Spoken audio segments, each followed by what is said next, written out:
मी तुम्हाला आधी सांगितलं सोलॅनाशियस मध्ये कुठले व्हेजिटेबल्स येतात, तर ज्या ज्या फ्रूट व्हेजिटेबल्स आहेत ज्याला आपण फळभाज्या म्हणतो, तर ह्या ज्या फळभाज्या आहेत ह्या सगळ्या सोलॅनाशियस फॅमिलीमध्ये येत असतात. तर बघा तुम्हाला मी सांगितलं बॉटनिकल नेम लक्षात ठेवा. बॉटनिकल नेम आहे सोलॅनम मेलेंजिना, फॅमिली आहे सोलॅनासी, क्रोमोझोम नंबर जो आहे त्याचा तो आहे ट्वाइसियन. ट्वाइसियन म्हणजे याला आपण डिप्लॉइड सेट म्हणतो. 4n असेल तर तो ट्रिप्लॉइड असतो. 5 जर n तिथं असलं तर ते पेंटॅप्लॉइड असतो. तर ते जे सेट्स असतात क्रोमोझोमचे, डिप्लॉइड म्हणजे 2 सेट कंप्लीट सेट्स, जेवढे क्रोमोझोमचे सेट्स असतील, एक जर सेट असेल क्रोमोझोमचा तर तो झाला मोनोप्लॉइड, जर 2 असतील तर डिप्लॉइड, 3 असतील तर ट्रिप्लॉइड, 4 असतील तर ट्रायप्लॉइड, 5 असतील तर पेंटाप्लॉइड, असं ऑनवर्ड भरपूर जेवढे आपले नंबर सेट्स असतात क्रोमोझोम नंबरचे त्यांच्यानुसार त्याचं क्लासिफिकेशन केलं जातं. जनरली रेफर जो केला जातो तो ट्वाइसियन, जो डिप्लॉइड सेट ज्याला कंप्लीट सेट म्हणतात, तो किती आहे क्रोमोझोम नंबर? ट्वाइसियन इज इक्वल टू 24. ओरिजिन जे आहे ते ओरिजिन आहे इंडिया. कॉमन नेम त्याला काय आहे? कॉमन नेम आहे एग प्लांट किंवा ॲबोर्जनी. आपण त्याला एग प्लांट म्हणून ओळखतो किंवा ॲबोर्जनी. आपण एग प्लांट का म्हणतो? कारण त्याचा जो शेप आहे तर तो एग लाईक असतो, म्हणून त्याला आपण काय म्हणतो? Egg plant. ओके, त्याच्यानंतर हे झालं बेसिक इन्फॉर्मेशन. त्याच्यानंतर बघा इकॉनॉमिक इम्पॉर्टन्स आणि युजेस. तर याचा इकॉनॉमिक इम्पॉर्टन्स काय आहे आणि याचे युजेस काय आहेत ब्रिंजलचे ते बघा. It is an annual crop cultivated all over India. हे कसं क्रॉप आहे? अॅन्युअल क्रॉप आहे जे की पूर्ण इंडियामध्ये ग्रोन केलं जातं. The fruits are available practically throughout the year. याचे जे फ्रुट्स आहेत तर हे आपल्याला होल इयर मध्ये कधीही आपल्याला याच्यापासून याचं यील्ड मिळू शकतो किंवा हे आपण कधीही याचं प्लांटेशन करू शकतो. Brinjal fruits are good source of calcium, phosphorus, iron and vitamins, particularly B group of vitamins. तर ब्रिंजल हे जे फ्रूट आहे याच्यापासून आपल्याला जे मिनरल्स आहेत किंवा जे व्हिटॅमिन्स आहेत हे मिळत असतात. याच्यामध्ये कॅल्शियम आहे, फॉस्फरस आहे, आयरन आहे आणि व्हिटॅमिन्स जे आहेत त्याच्यामध्ये पर्टिक्युलरली जे B12 मिळत असतात. त्याच्यानंतर बघा analysis of 100 gram of edible fruit contains 91.5 gram of water, 6.4 gram of carbohydrates, 3 gram of protein, 0.3 gram of fat and 0.5. तर आपण 100 ग्रॅम एडिबल फ्रूट घेतले ब्रिंजालचे, तर त्याच्यापासून जर समजा आपल्या जेवणामध्ये 100 ग्रॅम जर ब्रिंजालची भाजी असेल किंवा त्याची जी जर आपण भाजी घेतली असेल तर त्याच्यामध्ये बघा आपल्याला 91.5 ग्रॅम काय मिळतं? वॉटर मिळतं, 6.4 ग्रॅम कार्बोहायड्रेट्स मिळतात, 1.3 ग्रॅम प्रोटीन्स मिळतात आणि 0.3 ग्रॅम फॅट्स मिळतात आणि 0.5 त्याचा काय आहे म्हणजे त्याच्यापासून आपल्याला हे जे आपले हेल्दी मटेरियल्स आहे किंवा हेल्दी कंपाऊंड जे आहेत ते आपल्याला आपल्या बॉडीसाठी जे गरजेचे असतात तर ते हे आपल्याला फ्रूट व्हेजिटेबल पासून मिळत असतात. त्याच्यानंतर 8 to 104.7 milligram per 100.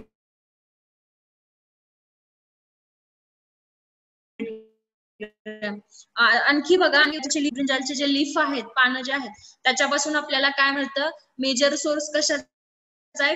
Vitamin C. Vitamin C जे आहे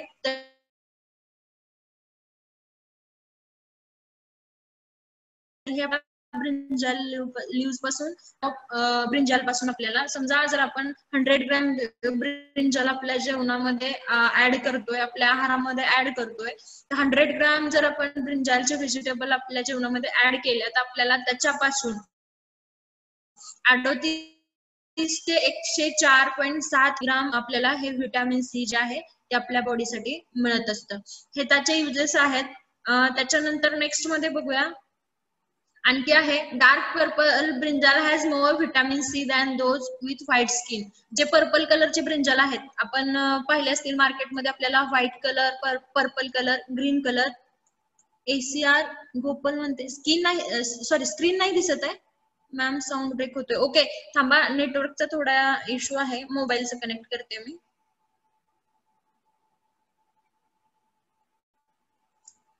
जस्ट वेट फॉर सेकंड, मी जॉईन करते मोबाईलचं. स्क्रीन नाही दिसत, आता दिसत आहे मॅम. अरे नेटवर्क थोडं स्लो आहे, सो त्याच्यामुळे तुम्हाला ते थोडं कनेक्टिव्हिटी मध्ये प्रॉब्लेम आहे. मी तुम्हाला प्रेझेंटेशन शेअर करेल. साऊंड येतोय का आत्ता, व्यवस्थित येतोय का? मोबाईलचं पण मी कनेक्ट करून ठेवते म्हणजे तुम्हाला नेटवर्क मध्ये इश्यू होणार नाही. आता मला सांगा, आता तुम्हाला स्क्रीन दिसतेय का? स्क्रीन दिसते का आणि माझा आवाज व्यवस्थित येतोय का सांगा.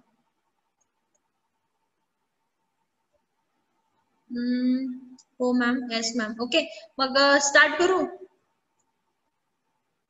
02 नितीन, येस मॅम. ओके चालेल, मग आपण आपलं कंटिन्यू करू. मी तुम्हाला सांगत होते की जे डार्क पर्पल कलरचे जे ब्रिंजल तुम्ही पाहिले असेल, आपण जनरल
कनेक्शनचा, इंटरनेट कनेक्शनचा थोडा प्रॉब्लेम आहे. सो सॉरी तुम्हाला डिस्टर्ब होत असेल. एक मिनिट, आता मला सांगा तुम्हाला स्क्रीन दिसते का?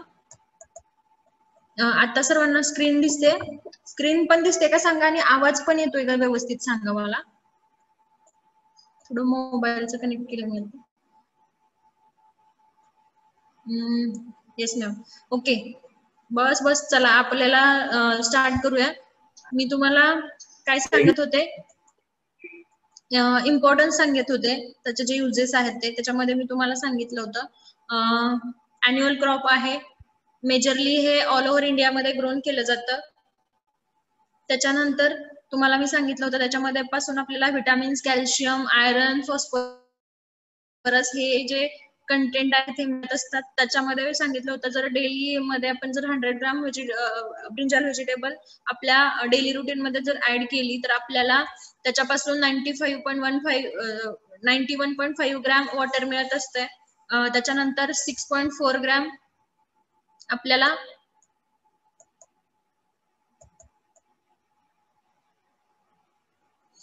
आपल्याला 6.4 ग्रॅम कार्बोहायड्रेट्स मिळत असतात, 1.3 ग्रॅम फॅट्स मिळत असतात आणि 0.5 ग्रॅम मिनरल मॅटर्स मिळत असतात.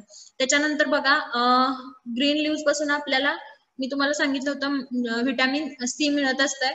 त्याच्यानंतर बघा डार्क पर्पल कलरचे जे ब्रिंजल आहेत त्याच्यामध्ये काय असतं, व्हिटॅमिन सी जे आहे ते जास्त असतं ऍज कम्पेअर टू व्हाईट स्किनचे जे ब्रिंजल आहेत त्याच्या कंपॅरिझन मध्ये पर्पल कलरच्या ब्रिंजल पासून आपल्याला जास्त व्हिटॅमिन सी मिळतं. त्याच्यानंतर बघा bitterness in brinjal is due to presence of glycolides, generally high glycolides 20 milligram per 100 gram produces a bitter taste and off flavor. तर ज्या म्हणजे कधी कधी आपल्याला पाहायला मिळतं की हे जे ब्रिंजल्स आहेत त्यांना थोडेफार कडवट लागत असतात, तर त्याचा जो बिटरनेस आहे तर तो जो कडूपणा आहे तर तो कशामुळे येत असतो, तर त्याच्यात जे प्रेझेंट असणारे ग्लायकोलाइडचे जे हे आहेत हा जो कंपाऊंड आहे जो त्याच्यामध्ये प्रेझेंट असतो याच्यामुळे काय होत असतं, तर ब्रिंजलच्या फ्रूटला हा बिटरनेस येत असतो. आणि जर ब्रिंजलच्या फ्रूटमध्ये 100 ग्रॅमच्या फ्रूटमध्ये जर 20 मिलीग्राम जर हे ग्लायकोलाइड्स असतील तर त्याच्यामुळे काय होत असतं, ब्रिंजलला बिटरनेस येत असतो किंवा जो ऑफ फ्लेवर येतो तर तो ह्या ग्लायकोलाइड्स कंपाऊंडमुळे येत असतो.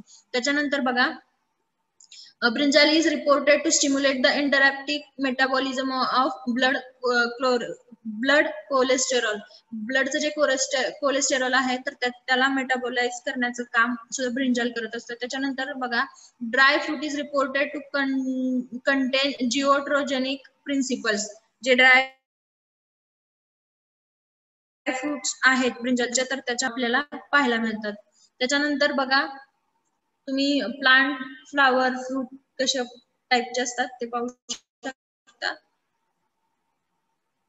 त्याच्यानंतर बघा area and production in India it is well distributed in Orissa, Bihar, Karnataka, West Bengal, Andhra Pradesh, Maharashtra and UP.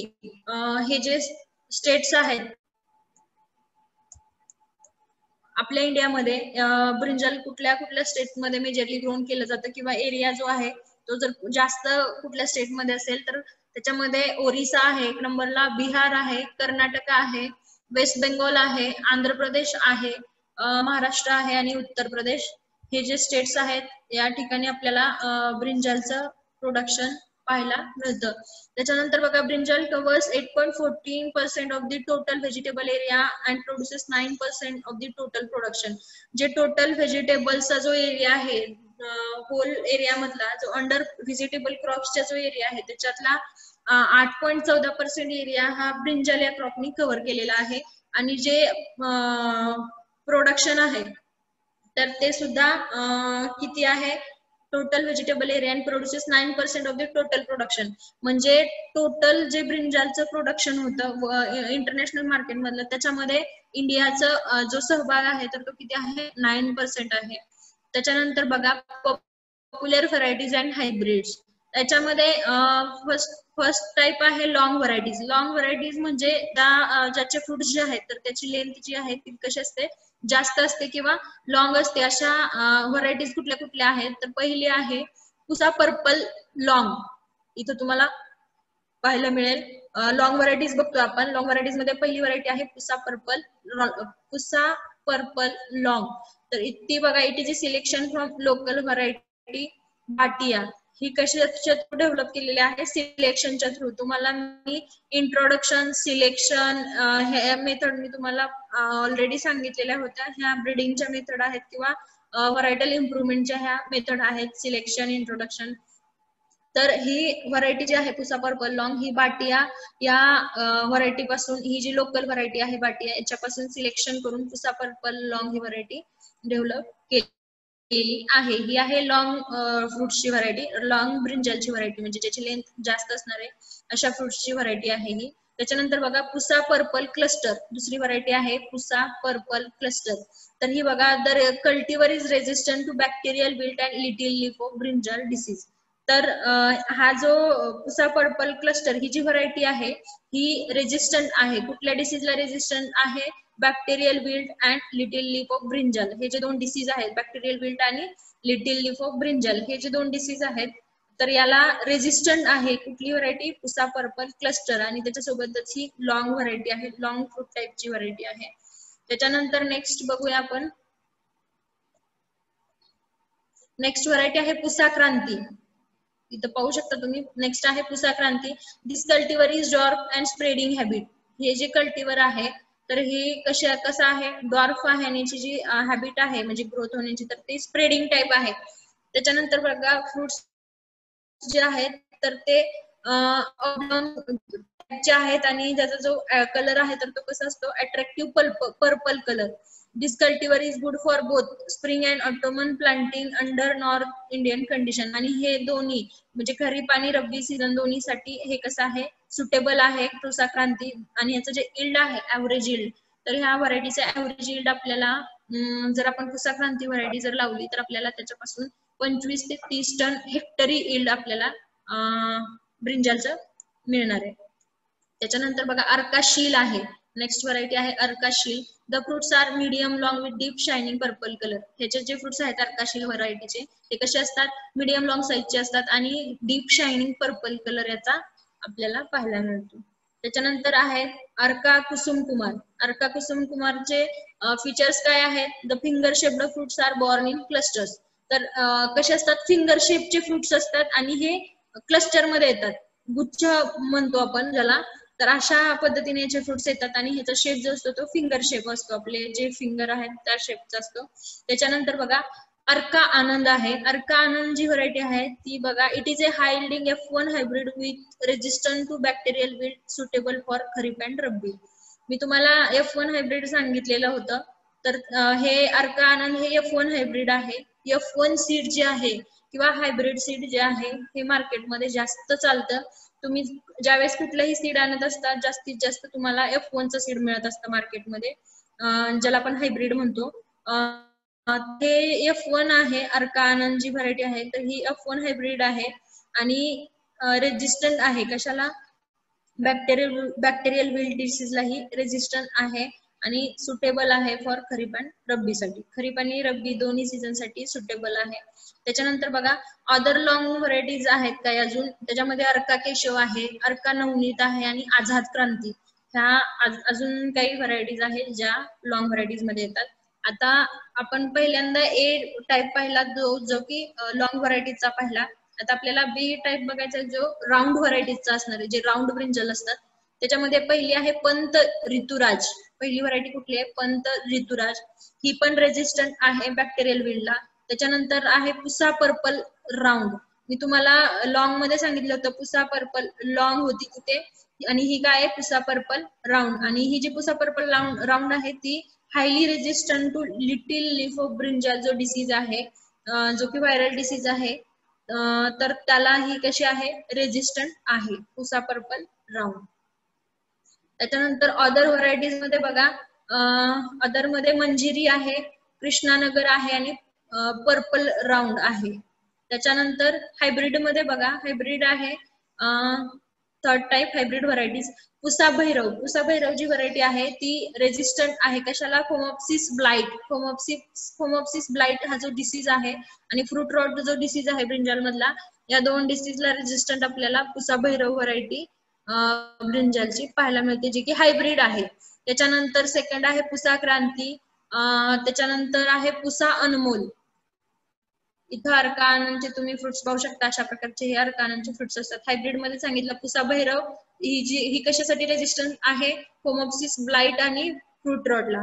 त्याच्यानंतर पुसा क्रांती आहे, त्याच्यानंतर पुसा अनमोल आहे. ओके, ह्या झाल्या हायब्रिड व्हरायटीज. याच्यानंतर आपण बघूया climate required for brinjal cultivation. Which type of climate is suitable for cultivation of brinjal? Wide of climate is suitable for brinjal cultivation, but which type of climate is ideal for brinjal cultivation? We can see in this slide.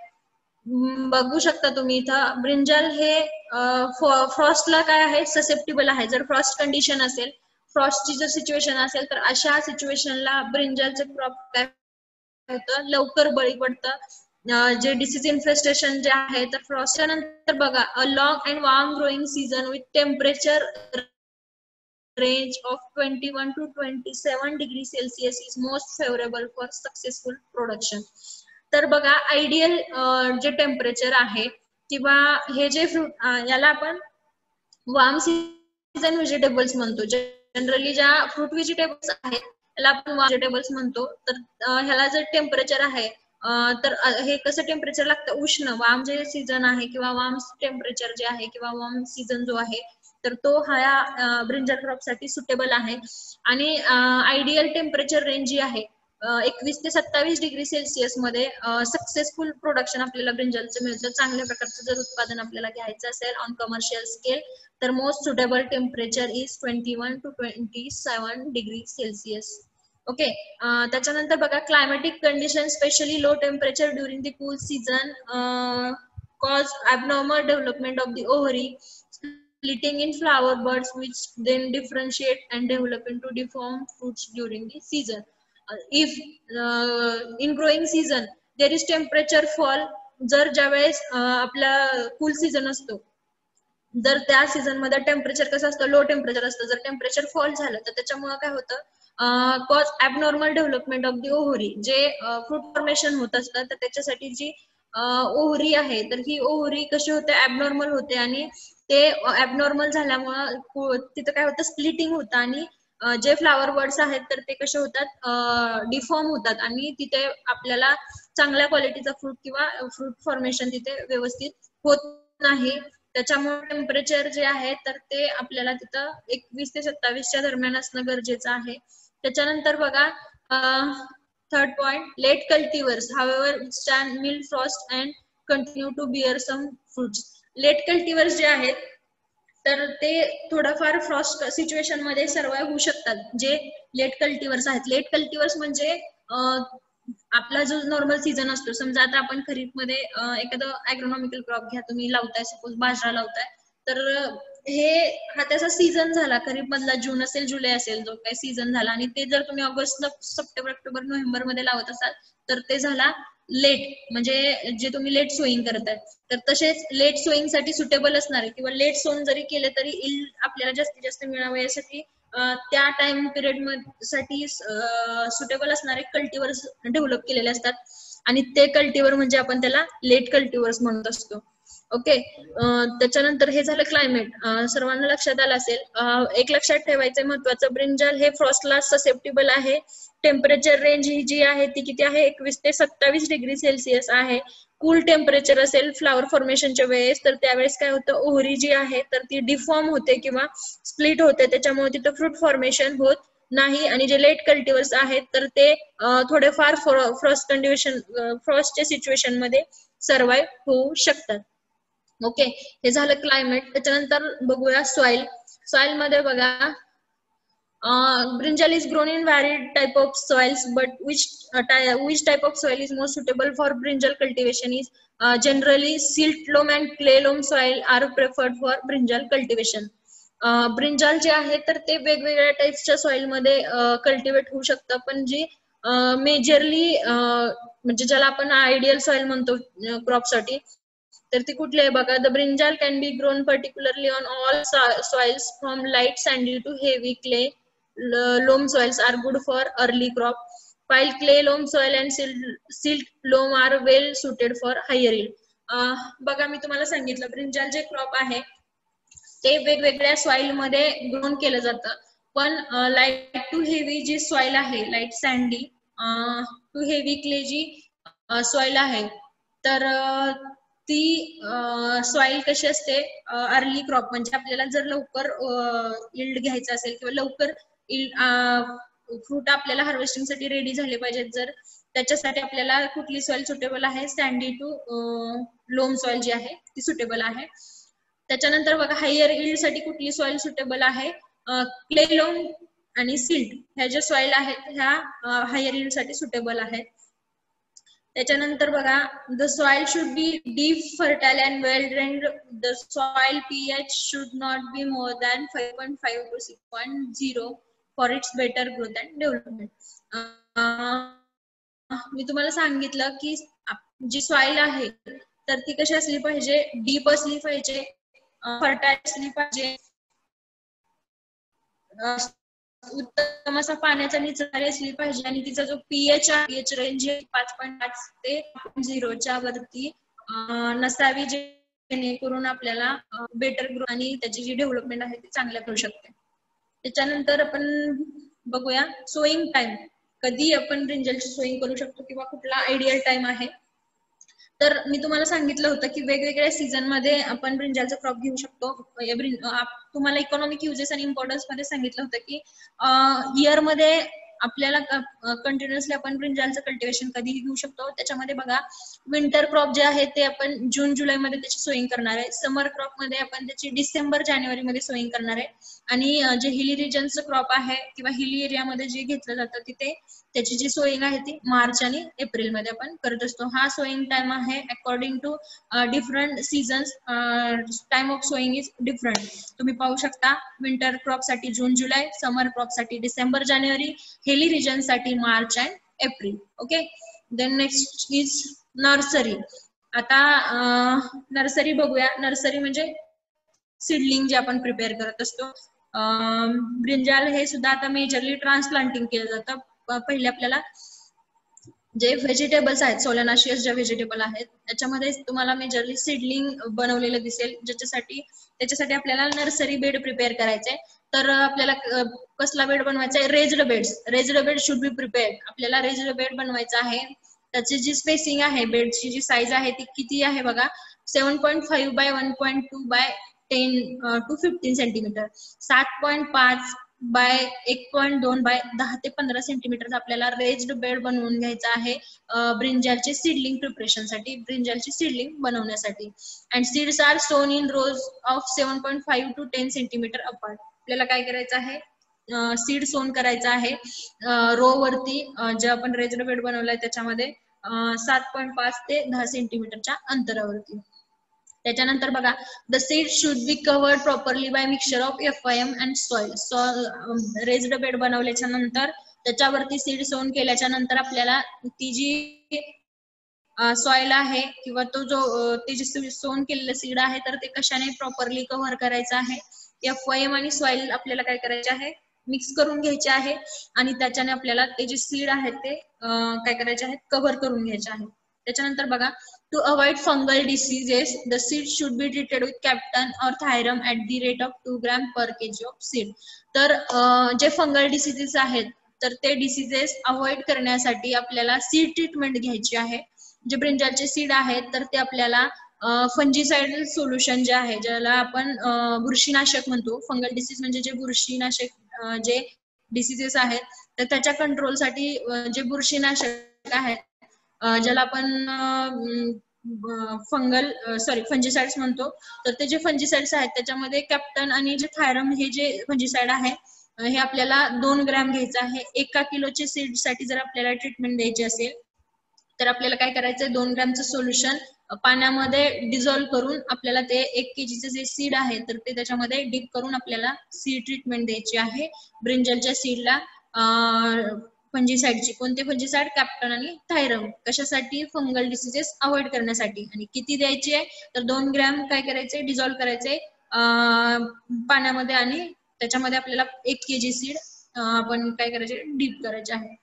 त्याच्यानंतर बघा about 250 to 375 gram of seed is sufficient to cover 1 hectare of land with 3000 to 45,000 seedlings. आपल्याला 250 ते 375 gram seed जे आहे तर हे sufficient आहे 1 hectare area cover करण्यासाठी.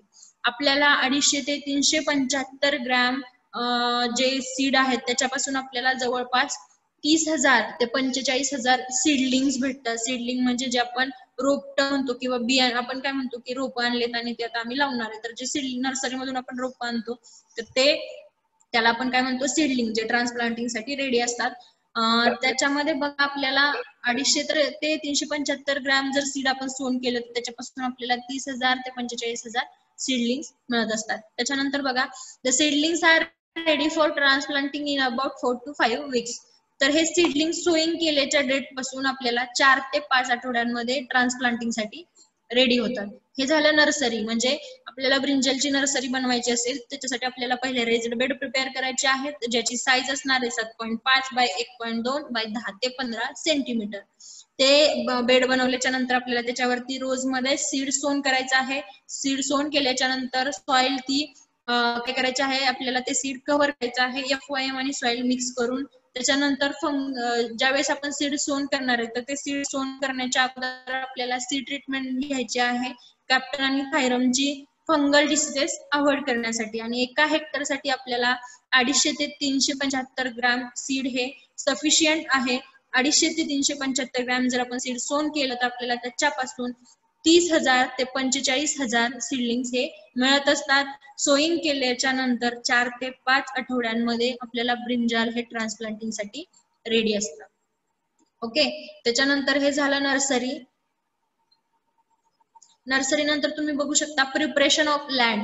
तर लँड प्रिपरेशन कशी करायची बघा. Soil is prepared to fine tilth by giving 4 to 5 ploughings. Well rotten organic manure 25 tons per hectare is incorporated into the soil well before the final preparation. तर बघा, आपल्याला ब्रिंजालच्या transplanting साठी ज्यावेळेस लँड प्रिपेअर करायचे त्यावेळेस आपल्याला काय करायचे, तिथे 4 ते 5 प्लगिंग्स घ्यायचे, म्हणजे 4 ते 5 तिथे नांगरणी करायच्या आहेत, हॅरोईंग करून घ्यायचे आहे. सॉइलला जोपर्यंत फाईन टिल भेटत नाहीये तोपर्यंत आपल्याला तिथं प्लगिंग आणि हॅरोईंग करून ते हॅरोईंग किंवा प्लगिंग ज्यावेळेस आपण प्लगिंग करतो, प्लगिंग झाल्याच्या नंतर सपोज आपण 4 ते 5 प्लगिंग केल्या, त्याच्यानंतर आपल्याला चांगलं कुजलेलं शेणखत जे आहे ते 25 टन, एका हेक्टर एरियासाठी आपल्याला 25 टन शेणखत ऍड करायचं आहे आणि ते आपल्याला सॉइल मध्ये इन्कॉर्पोरेट करायचं आहे बाय आपण ते हॅरोईंग करू शकतो. तर त्याच्यानंतर ज्यावेळेस आपण FYM ऍड करू 25 टन पर हेक्टर, ज्यावेळेस FYM आपण ऍड करू त्याच्यानंतर आपल्याला ती सॉइल कव्हर करून घ्यायची आहे किंवा फायनल प्रिपरेशनच्या अगोदर आपल्याला हे FYM आपण ऍड करू शकतो. हे झालं लँड प्रिपरेशन. त्याच्यानंतर स्पेसिंग बघा. स्पेसिंग आहे 60 बाय 45, 75 बाय 60 आणि 75 बाय 75 सेंटीमीटर. हे व्हॅरिड जे स्पेसिंग तुम्हाला दिसत असेल 60 बाय 45, 75 बाय 60, 75 बाय 75, हे काय वेगवेगळं दिलेलं आहे कारण की जे आपले प्लांटची शेप आणि साईज असेल, आता काही प्लांट जे आहेत ते बुशी, म्हणजे काही जे नुसती हाईट वाढत असते, तर काही जे असतात तर ते बुशी टाईपचे असतात, म्हणजे त्याला ब्रांचेस जास्त असतात. तर हे जे according to height, size, shape याच्यानुसार हे स्पेसिंग काय काय आहे डिफरंट आहे. तुम्ही 60 बाय 45 वर सोईंग करू शकता, 75 बाय 60 वर करू शकता किंवा 75 बाय 75 वर सुद्धा करू शकता. ओके, त्याच्यानंतर बघा न्यूट्रिशन. न्यूट्रिशन मध्ये it is heavy feeder of nutrient and requires more nutrient for better yield and quality. Nutrition जे आहे तर त्याच्यामध्ये म्हणजे आपल्याला जो फर्टिलायझर द्यायचे आहेत तर ते किती द्यायचे आहेत बघा. It is heavy feeder of nutrient. याला या ब्रिंजाल क्रॉपला जास्त न्यूट्रिएंट लागतात. कशासाठी, जर आपल्याला चांगल्या यील्ड आणि चांगल्या क्वालिटीचे जर फ्रुट्स पाहिजे असतील तर त्याला जे फर्टिलायझर्स आहेत किंवा न्यूट्रिएंट्स आहेत ते सुद्धा जास्त देणं गरजेचं आहे. FYM जे आहे, FYM रिक्वायरमेंट जे आहे तर ती किती आहे 25 टन्स पर हेक्टर. मी तुम्हाला सुरुवातीला सांगितलं FYM किती लागतं 25 टन पर हेक्टर FYM आपल्याला गरजेचं आहे. त्याच्यानंतर बघा नायट्रोजन जे आहे NPK, तुम्हाला मी सांगितलं हे हेवी फीडर आहे न्यूट्रिएंट साठी, म्हणजे फर्टिलायझर जास्त लागतात. तर 25 टन जर आपण FYM देतोय त्याच्यामध्ये बघा नंतर आपल्याला फर्टिलायझर जे द्यायचे तर त्याच्यामध्ये नायट्रोजन 100 kg पर हेक्टर द्यायचंय, म्हणजे आपल्याला युरिया किती द्यायचा आहे 100 kg हेक्टरी युरिया आपल्याला अप्लाय करायचा आहे फॉर ब्रिंजल क्रॉप. त्याच्यानंतर फॉस्फरस जे आहे तर ते आपल्याला किती द्यायचंय, ज्याला आपण स्फुरद म्हणत असतो, तर ते स्फुरद किती द्यायचंय 60 kg पर हेक्टर. त्याच्यानंतर पोटॅशियम जे आहे ज्याला आपण पालाश म्हणतो तर ते किती द्यायचं आहे 60 kg per hectare.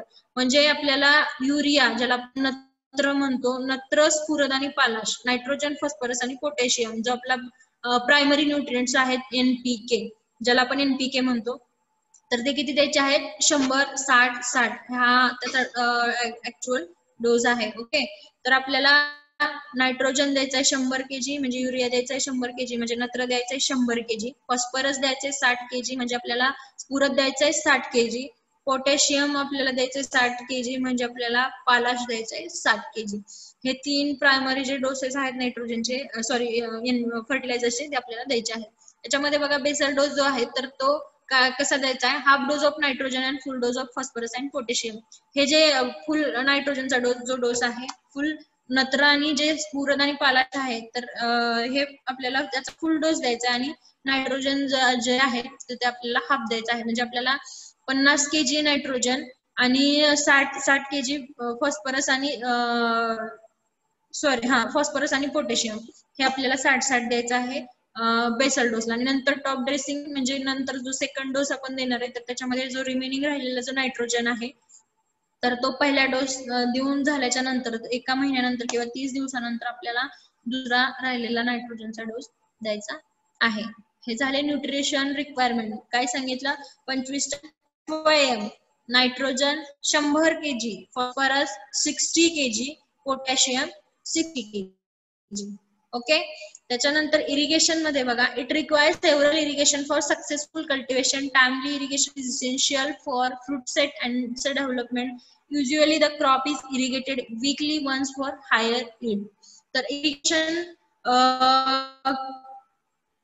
if we want successful cultivation, we want higher yield, we want quality of fruits, तर आपल्याला काय करायचंय, सेव्हरल इरिगेशन प्रोव्हाइड करणं गरजेचं आहे. आपल्याला जर चांगलं उत्पादन हवं असेल, चांगल्या गुणवत्तेचं उत्पादन हवं असेल, जास्त उत्पादन हवं असेल, तर आपल्याला वेळेवरती आणि जास्तीत जास्त इरिगेशन देणं गरजेचं आहे. त्याच्यामध्ये बघा, timely irrigation is essential for fruit set and it's development. ज्यावेळेस फ्लावरिंगची स्टेज असते, फ्लावरिंगची स्टेज ज्यावेळेस असते, ज्यावेळेस फ्रूट सेट होत असतो. फ्रूट सेट म्हणजे इफ मी तुम्हाला अगोदर एकदा सांगितलं होतं, जर आपल्याला ब्रिंजलच्या फ्रूटवरती सपोज 100% फ्लावरिंग झाली, तर 100% फ्लावरिंग झाली म्हणजे 100% फ्रुटिंग होतेच असं नाहीये. तर त्याच्यातले 100% झालेल्या फ्लावर मधून जेवढे फ्रूट तयार होतील, सपोज 70 झाले, 80 झाले, तर ते झाला फ्रूट सेट पर्सेंटेज. तर मॅक्झिमम फ्रूट सेट व्हायचे असतील, मॅक्झिमम आपल्याला फ्रूट सेटिंग हवी असेल, तर आपल्याला वेळेवरती इरिगेशन देणं इसेन्शियल आहे. ओके. त्याच्यानंतर बघा, usually the crop is irrigated weekly once for higher yield. तर जर आपल्याला उत्पादन जास्त हवं असेल, तर आपल्याला आठवड्यातून एकदा ब्रिंजालला इरिगेशन देणं गरजेचं आहे. वांग्याच्या क्रॉपला पाणी देणं, आठवड्यातून एकदा तरी पाणी देणं गरजेचं आहे. हे झालं इरिगेशन. नेक्स्ट बघूया वीड कंट्रोल. वीड कंट्रोल म्हणजे जे तण आहे, आपण वीड म्हणतो, तर ते कंट्रोल करण्यासाठी काय करायचं, it is essential to keep weed under control for them initial growth itself. ज्या वेळेस वीड छोटं असतं, ज्या वेळेस तण हे छोटं असतं, त्याच वेळेस ते कंट्रोल करणं गरजेचं आहे. 3 to 4 hoeings are normally following for effective control of weeds. तर आपल्याला 4 ते 5 होईंग करणं गरजेचं आहे ब्रिंजल मधले वीड कंट्रोल करण्यासाठी. त्याच्यानंतर बघा, orobanche is one of the serious weed affecting solanaceous crops in some areas. It is a root parasite and should be controlled effectively. तुम्ही पॅथॉलॉजी मध्ये शिकला असाल, पॅरासाइट जे आहेत, पॅरासाइट म्हणजे जे दुसऱ्या प्लांटवरती सर्व्हाइव्ह करत असतात, स्वतःचं फूड जे स्वतः तयार करू शकत नाहीत, किंवा जे दुसऱ्यावरती डिपेंड असतात, त्याला आपण काय म्हणत असतो, पॅरासाइट. तुम्ही इव्हन आपल्या रुटीन मध्ये सुद्धा जर आपल्यावरती कोणी डिपेंड असेल, तर त्याला पॅरासाइट जसं आपण बोलतो, तर तसं हे जे पॅथॉलॉजी मध्ये तुम्ही शिकला असाल, तर हे रूट पॅरासाइट आहे ऑर्बेंच. हे ब्रिंजाल मध्ये काय होतं, मेजरली अफेक्ट करतं, तर हे कंट्रोल करणं गरजेचं आहे. त्याच्यानंतर बघा, pre planting treatment of 1.0 kg active ingredient per hectare of flucloraline followed by one hand weeding at 30 days after transplanting is effective. Pre-planting, planting करण्याच्या अगोदर, ज्यावेळेस आपण सीड ट्रान्सप्लांट करणार आहोत, तर ते करण्याच्या अगोदर आपल्याला 1.0 kg काय करायचंय, फ्लुक्लोरॅलिन, हे जे विडीसाइड आहे, ज्याला आपण तणनाशक म्हणतो, तर ते काय करायचंय, त्याचे ऍक्टिव्ह इन्ग्रेडियंट 1.0 kg पर हेक्टरी आपल्याला त्याचा स्प्रे घ्यायचा आहे. आणि 1 hand weeding after 30 days of transplanting. Transplanting केल्याच्या नंतर 30 दिवसानंतर आपल्याला आपण जर विडिंग केली, तर ती इफेक्टिव्ह असते वीड कंट्रोल करण्यासाठी ब्रिंजाल मध्ये. ओके, हा झाला वीड कंट्रोल. वीड कंट्रोल मध्ये सांगितलं इनिशियल स्टेजलाच वीड काय करायचं आहे आपल्याला, रिमूव्ह करायचं आहे. 4 ते 5 आपण होईंग घेणं गरजेचं आहे. ऑर्बेंज ही स्पेसिस जनरली जास्त अफेक्ट करते ब्रिंजालमध्ये, तर त्यामुळे ऑर्बेंज हे जे पॅरासायटिक वीड आहे हे कंट्रोल करणं गरजेचं आहे. त्याच्यासाठी आपण वीड कंट्रोल करण्यासाठी प्री ट्रीटमेंट घ्यायची आहे 1.0 kg फ्लूक्लोरॅलिनची, आणि त्याच्यानंतर 30 दिवसानंतर हँड ब्लिडिंग घ्यायची आहे, ज्याला आपण हाताने जी खुरपणी करतो ती. ओके, त्याच्यानंतर बघा use of growth regulators. Growth regulators तुम्हाला शिकवलेलं आहे, तरी पण एकदा सांगते. ग्रोथ रेग्युलेटर्स हे नॅचरली सिंथसाइज्ड किंवा नॅचरली फॉर्मड किंवा सिंथसाइज्ड इन लॅबोरेटरी. ग्रोथ रेग्युलेटर्स म्हणजे काय, जे प्लांटची ग्रोथ रेग्युलेटर करतात, जे की प्लांट मध्ये इनिशियली नॅचरली फॉर्म होतात आणि लॅबमध्ये सुद्धा सिंथसाइज केले जातात, तयार केले जातात, आणि हे काय करत असतात, प्लांटची ग्रोथ रेग्युलेट करत असतात. याच्यामध्ये बघा ऍप्लिकेशन ऑफ 2,4-D मी तुम्हाला सांगितलं होतं. हे जे ग्रोथ रेग्युलेटर आहे डायक्लोरो ट्राय फ्लोरो, हे जे 2,4-D जे हे आहे ग्रोथ रेग्युलेटर आहे, तर हे कितीचे 2 ppm याचं सोल्युशन घ्यायचं आहे. हे काय करतं, ऍट द फ्लावरिंग इंड्युसेस पार्थिनोकार्पी. हे पार्थिनोकार्पी सीड जे आहे, म्हणजे सीड फ्रूट विदाउट सीडलेस, म्हणजे सीड जे आहे तर ते आपल्याला जर ब्रिंजालमध्ये जास्त सीड असतील तर ते सुटेबल नाहीये, म्हणजे त्याला जास्त प्रेफरन्स आपण देत नाही. तर पार्थिनोकार्पिक फ्रूट प्रोव्हाइड करण्यासाठी, तयार करण्यासाठी आपण 2,4-D हे सोल्युशन आहे ग्रोथ रेग्युलेटर जे आहे ते यूज करत असतो. आणि हे 2,4-D यूज केल्यामुळे काय होतं, फ्रूट सेट वाढतो, म्हणजे जास्तीत जास्त फ्लावर, जेवढे फ्लावर आले त्याच्यात जास्तीत जास्त फ्रूट सेट होण्यामध्ये मदत होते. त्याच्यानंतर फ्रूट लवकर मॅच्युअर होतात, आणि याच्यामुळं याचा इफेक्ट म्हणजे काय होतं की टोटल जे इल्ड आहे ते आपलं वाढतं. त्याच्यानंतर NAA जे आहे, नॅफ्थॅलिन ॲसिटिक ऍसिड 60 ppm आपल्याला काय करायचं आहे, घ्यायचं आहे. Alone combination with BA 30 ppm applied on open flower improved fruit set. Flower open झाल्याच्या नंतर आपल्याला नॅफ्थॅलिन ॲसिटिक ऍसिड जे आहे त्याचं 60 ppm याचा स्प्रे घ्यायचा आहे. हे झालं ग्रोथ रेग्युलेटरचा यूज. 2 ग्रोथ रेग्युलेटर लक्षात ठेवा, 2,4-D आणि नॅफ्थॅलिन ॲसिटिक ऍसिड NAA. हे झालं use of growth regulators and chemicals. त्याच्यानंतर बघा हार्वेस्टिंग आणि yield. Brinjal fruits are harvested when they have developed a good color and marketable size, are still immature, tender and have not lost culinary qualities. Brinjal harvesting साठी कधी ready होतं, तर ज्यावेळेस त्याचा colour व्यवस्थित डेव्हलप झालेला असेल, मार्केटेबल साईज जी म्हणजे फ्रूट जे आहे तर इमॅच्युअर पाहिजे, टोटल फुल्ली मॅच्युअर नाही पाहिजेत, आणि कलनरी क्वालिटी ज्या आहेत तर त्या लॉस्ट होण्याच्या अगोदर आपल्याला ब्रिंजलची हार्वेस्टिंग करायची आहे.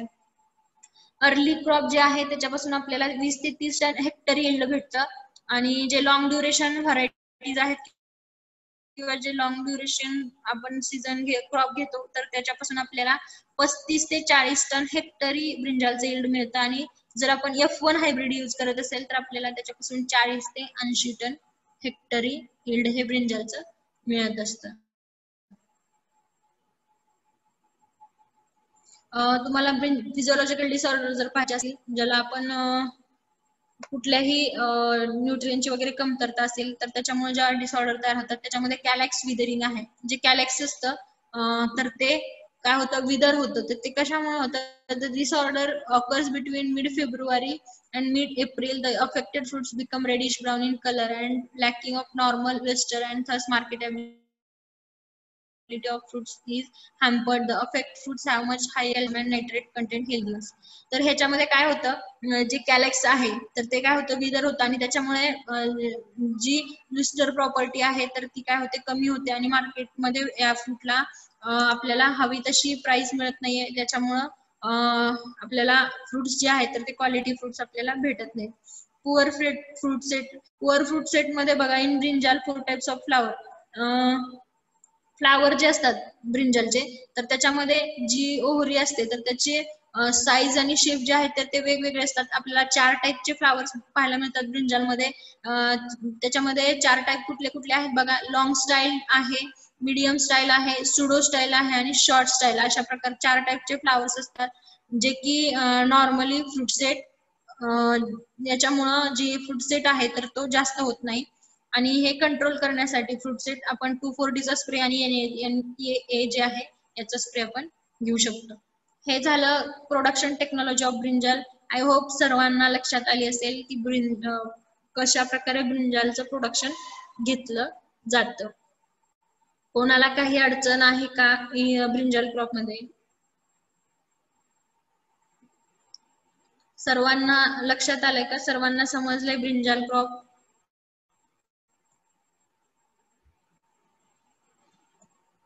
ब्रिंजल क्रॉप सर्वांना समजलेला आहे का?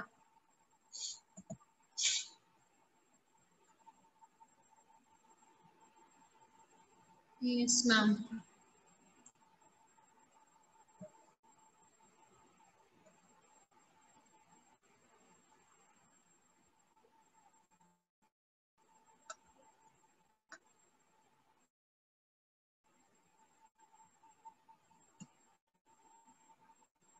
व्हिडिओ ऑन करायचे.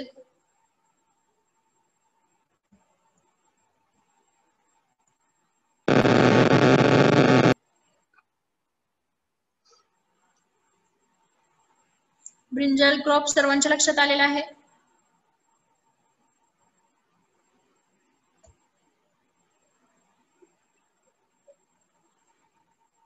ब्रिंजल क्रॉप सर्वांना समजलेला आहे का?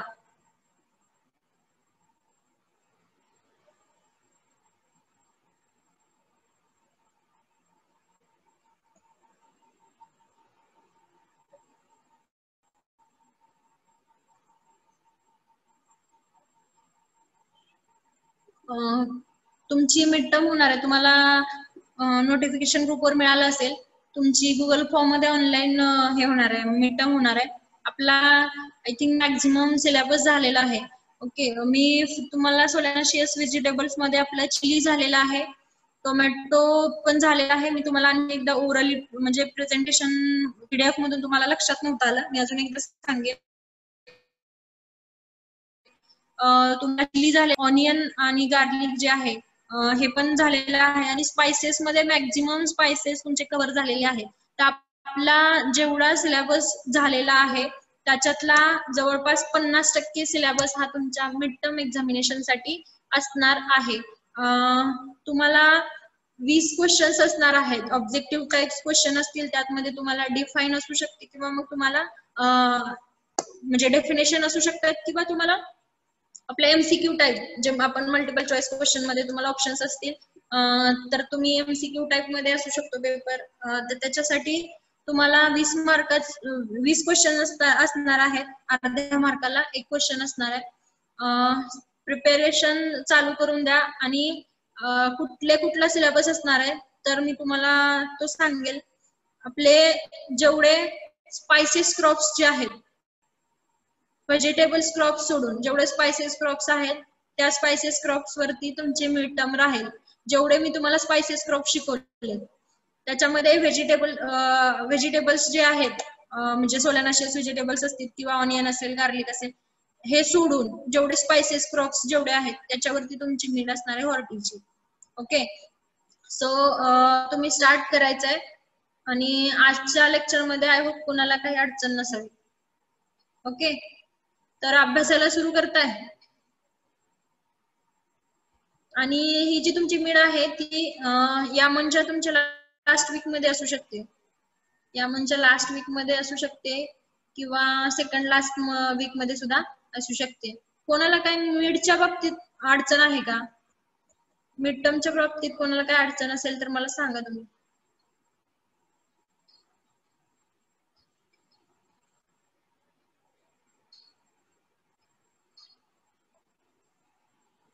नोट्स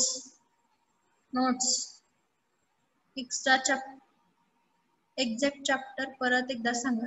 एक्झॅक्ट चॅप्टर म्हणजे तुम्हाला मी जेवढे स्पायसेस क्रॉप शिकवलेत आतापर्यंत, मी तुम्हाला क्रॉप वाईज नावं सांगायची झाले तर तुम्हाला ब्लॅक पेपर झालंय, आपल्याला कार्डमम झालंय, पुन्हा आपल्याला अजून कुठले स्पायसेस क्रॉप झालेत, क्युमिन झालंय, कोरिअँडर झालंय.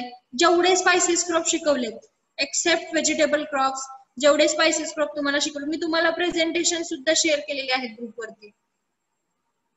तुम्ही त्या प्रेझेंटेशन मध्ये बघा. नोट्स ज्या आहेत, तुम्हाला मी नोट्सची पण कॉपी एक शेअर केलेली होती, PDF शेअर केलेली आहे नोट्सची, त्याच्यातून बघा.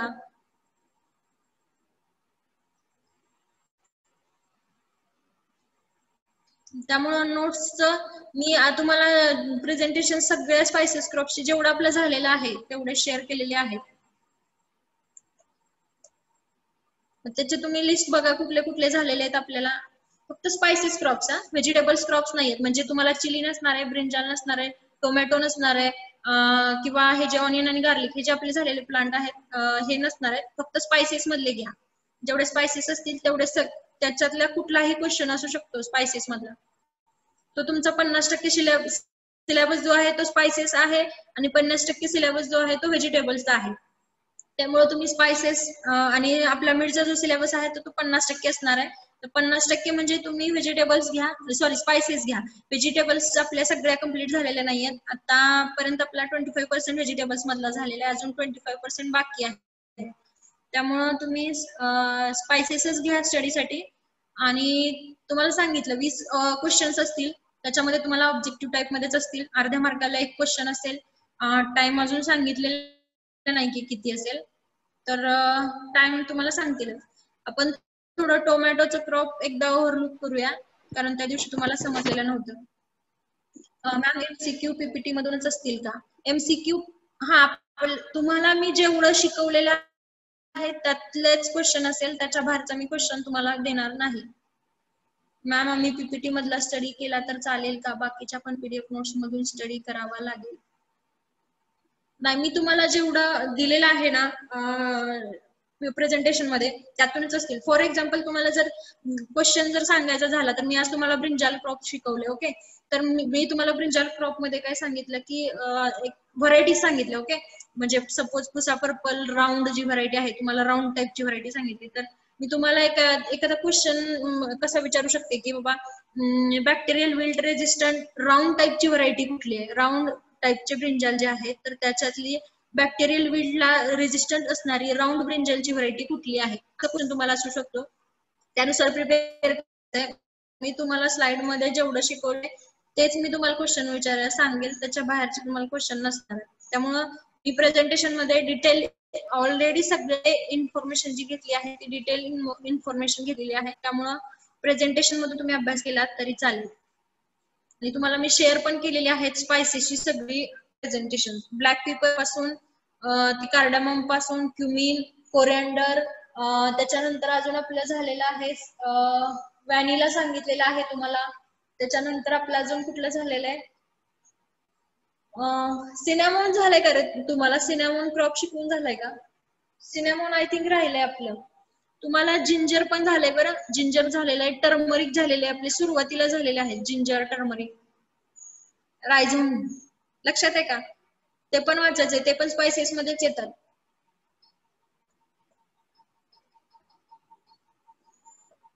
थोडं टोमॅटोचं बघूया आपण. बघूया का टोमॅटोचं? इंटरेस्टेड आहात तुम्ही? टोमॅटोचं कल्टिवेशन तुम्हाला मी आता थोडा ओरली सांगेल, जास्त डीप मध्ये नाही. आपलं झालेले आहे.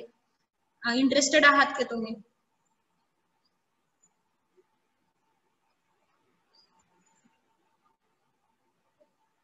बोला. हो मॅम, येस मॅम. तुम्हाला लक्षात येतं का? मी सांगितलेलं समजतं का तुम्हाला? काही तुम्हाला काही समजत नसेल तर तुम्ही मला ग्रुपवरती पण विचारत जावा. आपला जो ग्रुप बनवलेला ना, आणि मॅन्युअल्स लिहायला घेतलेत का? तुम्हाला मी मॅन्युअल पण आज नाही का शेअर करून देते. तुम्ही मॅन्युअल पण लिहायला स्टार्ट करा.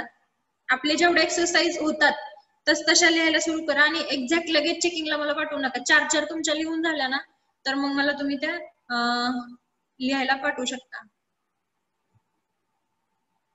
तुम्हाला मी मॅन्युअल पाठवते एकदा. मॅन्युअल सरांनी मला पाठवलेलं होतं. आपला 232 प्रोडक्शन टेक्नॉलॉजी. मी तुम्हाला सॉफ्ट कॉपी ह्याची शेअर करते मॅन्युअलची. तर ते तुम्ही काय करायचे, तुमचे मॅन्युअल लिहायला स्टार्ट करायचे.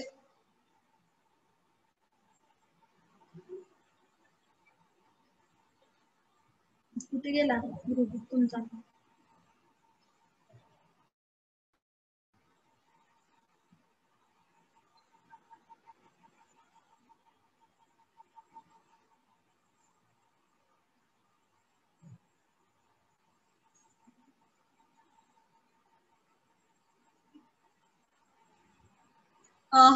थर्ड सेमचा जो आपला ग्रुप आहे ना त्याच्यावरती मी मॅन्युअल शेअर केलंय बघा. चेक करा तुमच्या मोबाईल मध्ये, मी तुम्हाला मॅन्युअल शेअर केलेलं आहे. नंतर बघा वाटल्यास. मॅम मॅन्युअल मीट झाल्यावर सबमिट केलं तर चालेल का? हो चालेल, काही प्रॉब्लेम नाही. फक्त लिहायला स्टार्ट करा, लिहून ठेवा. तुम्हाला एक्झॅक्ट सबमिशनच्या टायमिंगला पुन्हा लिहिणं पॉसिबल नाहीये, त्यामुळे तुम्ही आता लिहायला स्टार्ट करून द्या. मी तुम्हाला ग्रुपवरती शेअर केलेलं आहे. जेवढे आपले एक्सरसाइज झालेले आहेत प्रिन्सिपल सरांनी घेतलेले असतील किंवा मी घेतलेले जेवढे एक्सरसाइज झालेले आहेत ते लिहायला स्टार्ट करून द्या. आणि थोडं आपण टोमॅटोचं बघून घेऊया.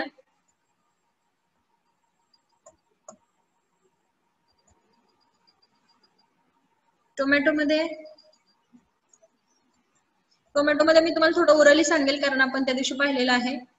मी थोडं स्पीड मध्ये सांगते, टाइम पण होत आलेला आहे.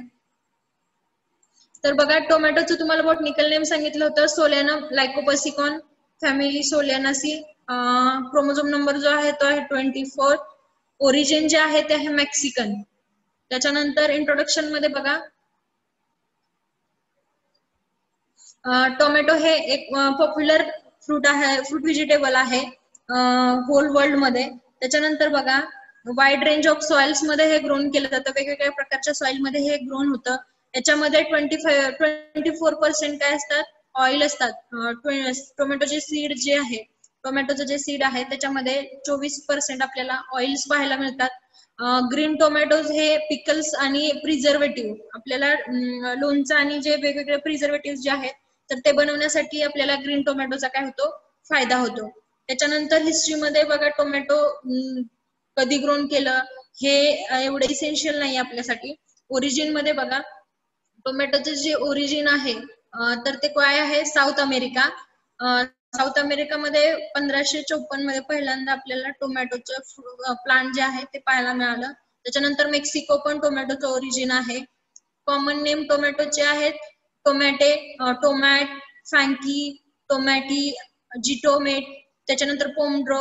हे टोमॅटोचे काय आहेत? कॉमन नेम आहेत. कॉमन नेम म्हणजे जसं ज्या त्या रिजन नुसार आपण नाव जे आहेत तर ते प्रत्येक व्यक्ती जसा उच्चार जो करत असतो तो वेगळा असतो, त्याच्यानुसार त्याचे जे नाव पडलेले आहेत ते वेगवेगळे कॉमन नेम आहेत. त्याच्यानंतर न्यूट्रिएंट्स जे आहेत टोमॅटो पासून आपल्याला मिळतात, तर ते किती मिळतात बघा.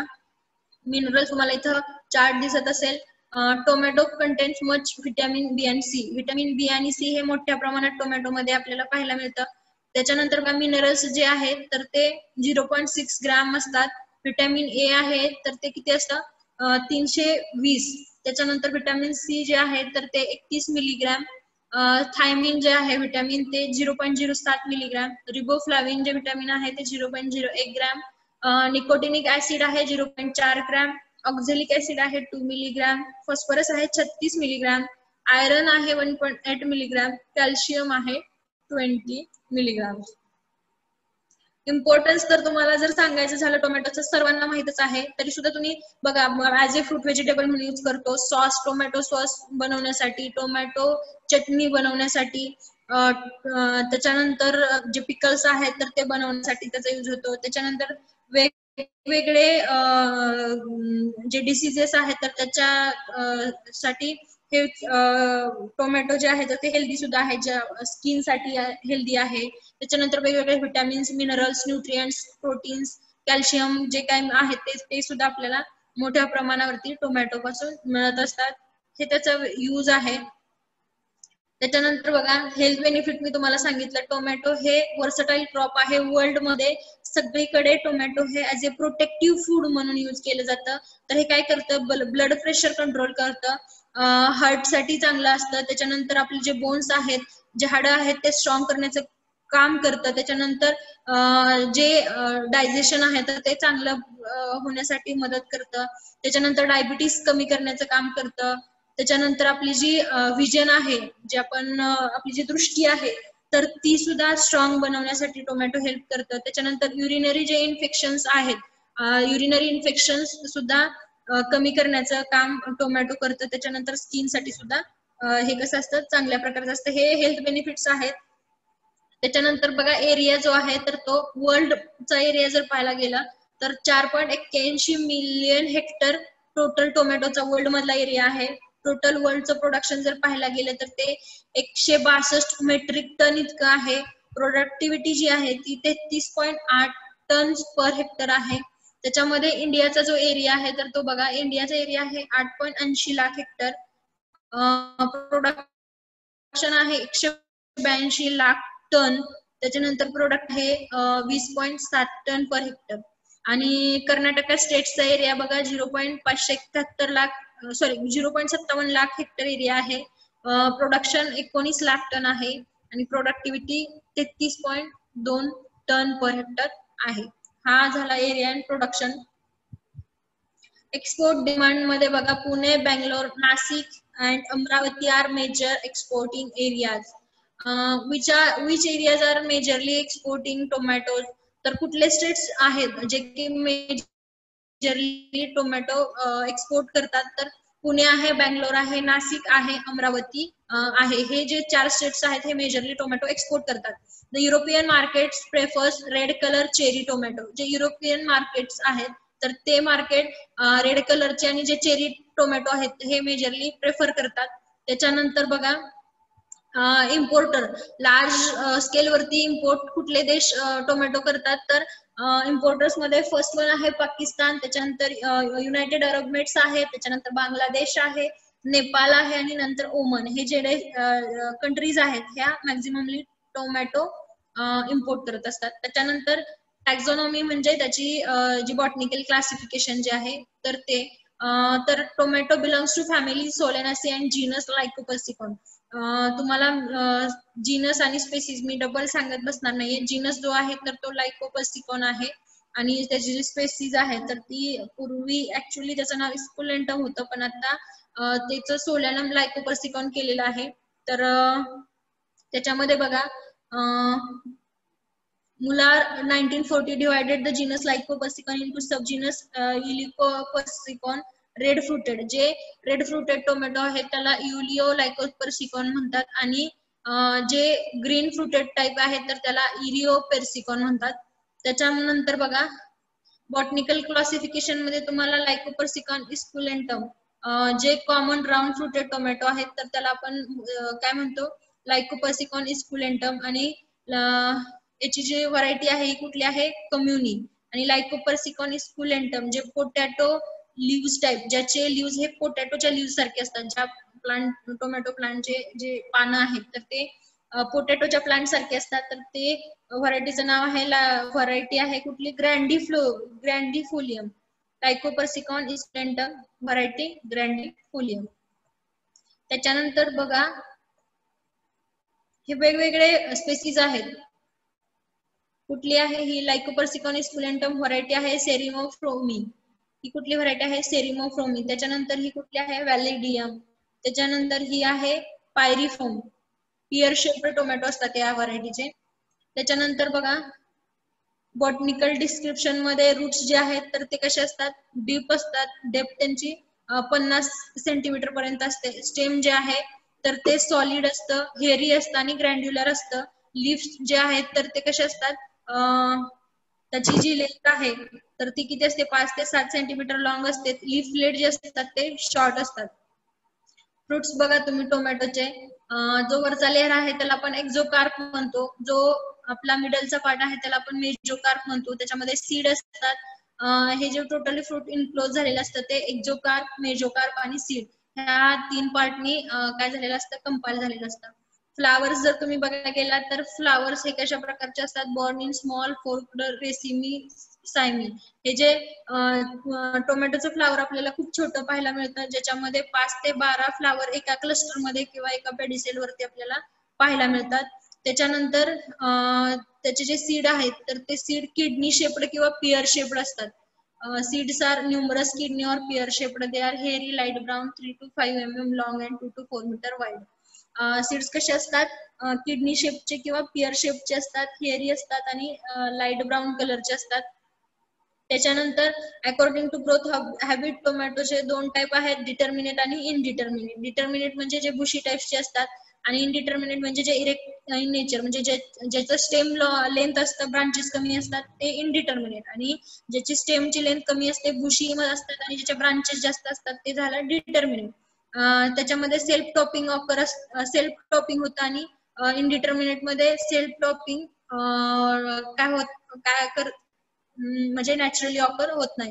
त्याच्यानंतर फ्लावर हे क्लस्टर मध्ये येतात डिटर्मिनेट मध्ये, तर इनडिटर्मिनेट मध्ये फ्लावर क्लस्टर जे आहे तर ते थर्ड नोडला आपल्याला पाहायला मिळतं आणि डिटर्मिनेट मध्ये ते आपल्याला प्रत्येक नोडला पाहायला मिळतं. त्याच्यानंतर अर्ली मॅच्युरिटी डिटर्मिनेट टाईप मध्ये आपल्याला पाहायला मिळते आणि लेट मॅच्युरिटी ही इनडिटर्मिनेट मध्ये पाहायला मिळते. डिटर्मिनेट टाईप मध्ये स्टेकिंग गरजेचं नसतं जास्त करणं, इनडिटर्मिनेट मध्ये स्टेकिंग करणं जास्त गरजेचं असतं, कारण टोमॅटोची जर स्टेमची हाईट जास्त असेल तर फ्रूटच्या ओझ्यामुळे काय होतं, जे स्टॉक आहे किंवा स्टेम आहे तर ते अर्थवरती फॉल होतं किंवा ते जमिनीवरती पडतं. त्याच्यामुळे जे फ्रुट्स आहेत त्याचा सॉइलशी कॉन्टॅक्ट येतो आणि त्यामुळे ते फ्रूट जे आहे तर ते काय होतं, खराब होतं. आणि ते फ्रूट खराब होऊ नये याच्यासाठी आपल्याला स्टेकिंग प्रोव्हाइड करणं गरजेचं आहे. कुठल्या टाईप मध्ये, इनडिटर्मिनेट टाईपचे जे टोमॅटोचे प्लांट आहेत त्याच्यामध्ये. तेच डिटर्मिनेट टाईप मध्ये आपल्याला इसेन्शियल नाहीये. ओके. त्याच्यानंतर व्हरायटीज मध्ये बघा, सिलेक्शन ऑफ व्हरायटी आपल्याला सिलेक्ट करताना कशा करायचे, त्याचं यील्ड हायर असलं पाहिजे. क्रॅकिंग जे होतं, फ्रूट क्रॅकिंग जे होतं, तर जे फ्रुट्स तडकतात आपण ज्याला म्हणतो, तर ते त्याच्यापासून कशा असल्या पाहिजेत, फ्री असल्या पाहिजेत, डिसीजला रेजिस्टंट असल्या पाहिजेत. त्याच्यानंतर हायर यील्ड देणाऱ्या असल्या पाहिजेत आणि गुड शेल्फ लाईफ असणाऱ्या असल्या पाहिजेत. एक मिनिट. हॅलो, किती वाजले हो? 12:10 पर्यंत असतं ना सर?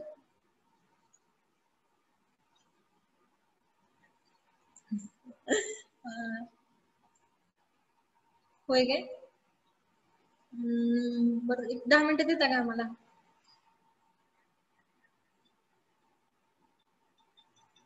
काय सर, ठीक आहे.